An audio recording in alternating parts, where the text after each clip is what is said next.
ऐसा आंदोलन चलाएंगे कि इस बार या तो वो रहेंगे या हम रहेंगे।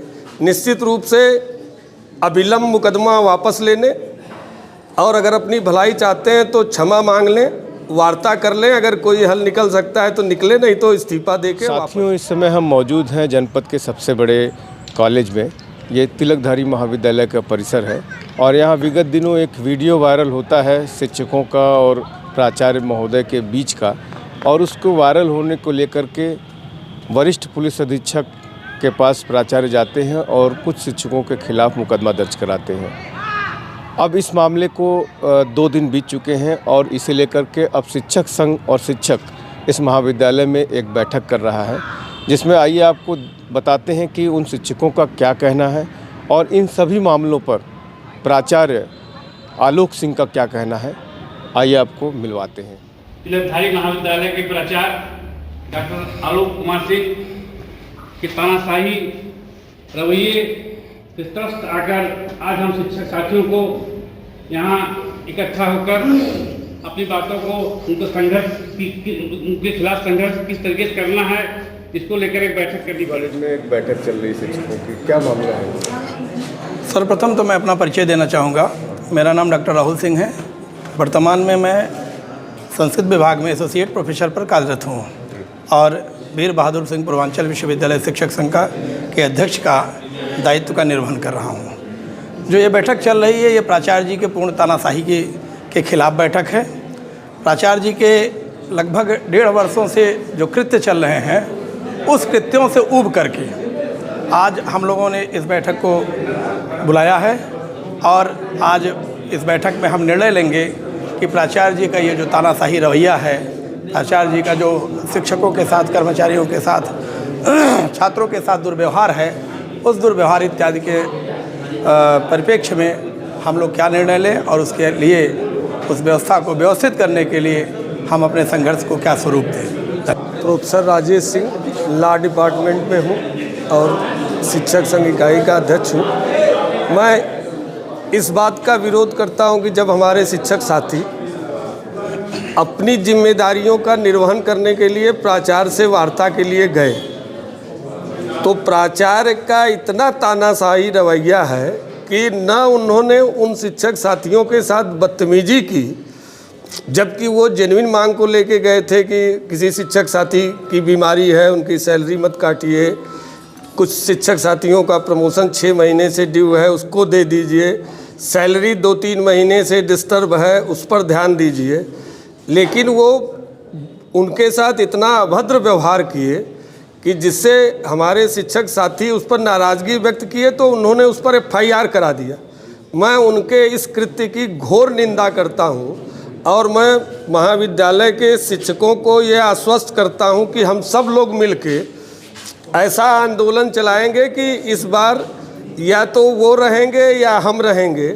निश्चित रूप से अविलंब मुकदमा वापस लेने और अगर अपनी भलाई चाहते हैं तो क्षमा मांग लें, वार्ता कर लें। अगर कोई हल निकल सकता है तो निकले, नहीं तो इस्तीफा देके। जब से प्राचार्य जी आए हुए इस कॉलेज में, तब से लगातार वो अपना तानाशाही और धड़का दिखा रहे हैं। हमारे 9 शिक्षकों का पदोन्नति का पत्रावली और विगत 7-8 महीनों से रोके हुए हैं, उस पर हस्ताक्षर नहीं कर रहे हैं। तथा हमारे एक शिक्षक doctor Amit Kumar Rahul, head department of commerce, जिनका किडनी ट्रांसप्लांट होना, वो हॉस्पिटल में एडमिटेड, उनका वेतन इन्होंने रोक दिया, जबकि उनका EL अभी पूरा बाकी है और ये कहा गया कि 60 दिन का EL दे दीजिए आप, लेकिन उन्होंने EL काट दिया। आपके कॉलेज में बैठक चल रही है, कुछ मामलों को लेकर के वो बैठक कर रहे हैं, जैसे प्रमोशन है या कोई शिक्षक बीमार है, तो क्या मामला है ये?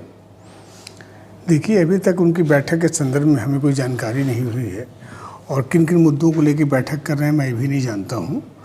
मैं ये जानता हूँ कि बायोमेट्रिक उपस्थिति से लोग छूट चाहते हैं, तो सर्वप्रथम मैं ये बताना चाहूँगा कि शासन ने 31 जुलाई को जो पत्र निर्गत किया, 31 जुलाई 2023 को, उसके परिप्रेक्ष्य में शिक्षा निदेशक ने 8 अगस्त 2023 को, 11 अक्टूबर 2023 को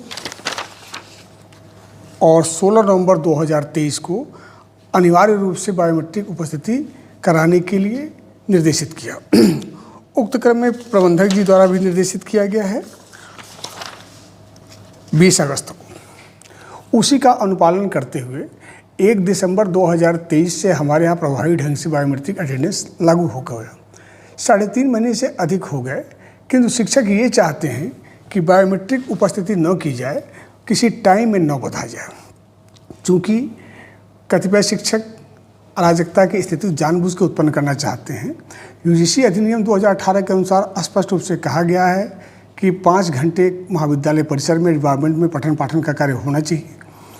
तो उस परिप्रेक्ष्य में 9:30 से 10:30 हमने मॉर्निंग में और 3:30 से 4:30 का टाइम रखा हमने इवनिंग में, ताकि बायोमेट्रिक मशीन पर उपस्थिति अपनी दे सकें और अपनी उपस्थिति को प्रमाणित कर सकें, ताकि उक्त आधार पर उनका वेतन निर्गत करने के लिए माननीय प्रबंधक जी और क्षेत्रीय उच्च शिक्षा अधिकारी को सहूलियत हो सके। मेरा कार्य केवल उपस्थिति प्रमाणित करना होता है जी। और क्या मुद्दा है? जो शिक्षक बीमार है कोई जी और शिक्षकों का प्रमोशन है कोई, उनकी पत्रावलियों पे आप दस्तखत नहीं कर रहे हैं। देखिए, जहाँ तक किसी शिक्षक के बीमार होने के संदर्भ में चर्चा हो रही है, तो हमारे यहाँ वाणिज्य विभाग के एक टीचर हैं अमित कुमार राहुल जी, वो बीमार हैं और ज्ञात हुआ था। तो उसके आधार पे उनको छुट्टियों की जितनी उनकी छुट्टियाँ थीं, उस आधार पे उनको वेतन निर्गत कर दिया गया। 31 जनवरी 2024 तक उनके 365 ML समाप्त हो चुके हैं, जिसकी जानकारी हमको कार्यालय से अवगत कराई गई।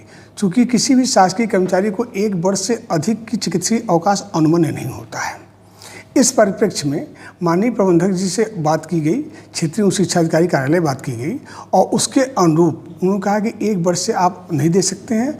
इसके अलावा ये भी अवगत कराना है कि चिकित्सीय अवकाश में एक सामान्य रूप से बताया गया हमको क्षेत्रीय उच्च शिक्षा अधिकारी के यहाँ से, कि जब तक वो कर्मचारी अपनी उपस्थिति, अपना फिटनेस नहीं जमा करता है, उसकी सैलरी निर्गत नहीं की जा सकती है। यद्यपि 12 महीने की सैलरी उनकी निर्गत की जा चुकी है शिक्षक हित में की, ताकि उनको सुविधा हो सके, किंतु जानबूझ करके शासनादेशों का उल्लंघन कराने की बात की जा रही है। यदि किसी प्रकार की वित्तीय अनियमितता की स्थिति उत्पन्न होती है, तो इस संदर्भ में चूँकि अग्रसारण का अधिकार हमारे पास हो सकता है, लेकिन लंबी छुट्टी स्वीकृत करने का अधिकार माननीय प्रबंधक जी के पास होता है और वेतन आहरण का अधिकार हमारे यहाँ क्षेत्रीय शिक्षा अधिकारी को होता है। प्रमोशन से जुड़े कुछ पत्रावलियाँ इनकी, देखिए 9 नवंबर 2021 को मैंने कार्यभार ग्रहण किया, तो सबसे पहले पूरे प्रदेश में 58 प्रोफेसर हमारे यहाँ एक साथ प्रोफेसर बनाए गए।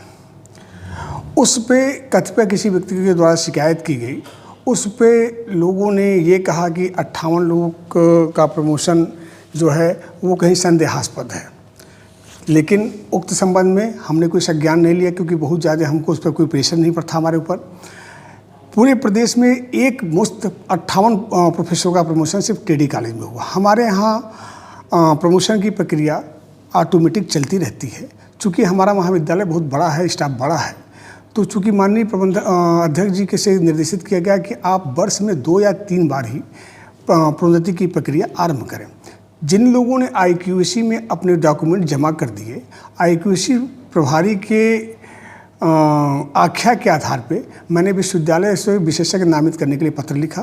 विश्वविद्यालय से नामित हो गया है।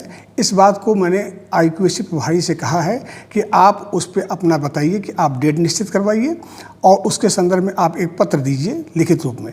तत्पश्चात मैं माननीय प्रबंधक जी से शिक्षा निदेशक के जो नॉमिनी हैं उनसे पत्राचार करूंगा, डेट सुनिश्चित हो जाएगी और उनकी प्रोन्नति की प्रक्रिया नियमानुसार संपन्न करा दी जाएगी।